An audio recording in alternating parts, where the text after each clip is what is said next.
Ampitiavana ndray tompo-kilasy tovovavy amin'ny tsy tiana tokantrano amin'izao takariva izao fotoana izay anarano indray ny fampalalam-baovao eto amin'ny fahitalavitra MATV miarabantsika ny tokantrano any ary manasantsika. Ampitiavana anaraka hatramin'ny farany fampalalam-baovao izay entina amintsika amin'ity takariva ity. Araka ny hitantsika amin'ny sary moa dia manambahiny ny fampalalam-baovao dia tsy izany fa ny mpanakanto Jerry Marcos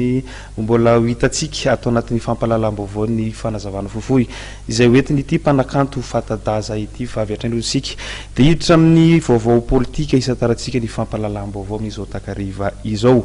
Vonina hiatrika ny fividianana ny mouvement des citoyens pour le développement à Madagascar na ny MCDM izany izay lalam-pividianana laniny eo anivon'ny antenimena roa eo dia tsy ampembotra ity antoko ity amin'ny fiatrehana izany fividianana izany. Vola Ravoavy sy Tsirakotoarsan.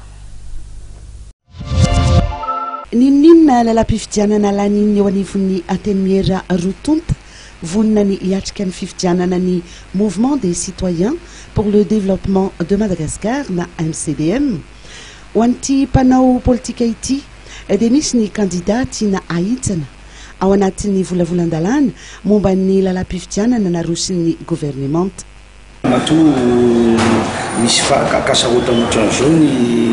ny faterahan'ilay code électoral dia misy zavatra tsy mazava dia mbola nanamafy zay hoe misy zavatra fenina mety misy candidat tianao ho alana tsy afaka milatsaka ohatra zany matonga zany rehefa nefa tokony nanam-potoana daholo ireo candidat rehetrarehetra ireo andinihana tsara ny lalàna azo mifandinihana asaina nangalana an'ilay CTV eo hoe azahoana mifampiresaka amin'izay tena code ivoaka eo kanefa tsy izay moa mitrangaka atao ahoana nefa fomba fiavy daholo zany ka ninina mitranga eo izay dia vaovonina hiatrika ny tsy misy olana zany satria raha ny fahalalako azy hatramin'izao loatra mbola tsy lany any lehilahy dia ny olom-bo fidy no afaka manohana candidat amin'izany dia mitady olom-bo fidy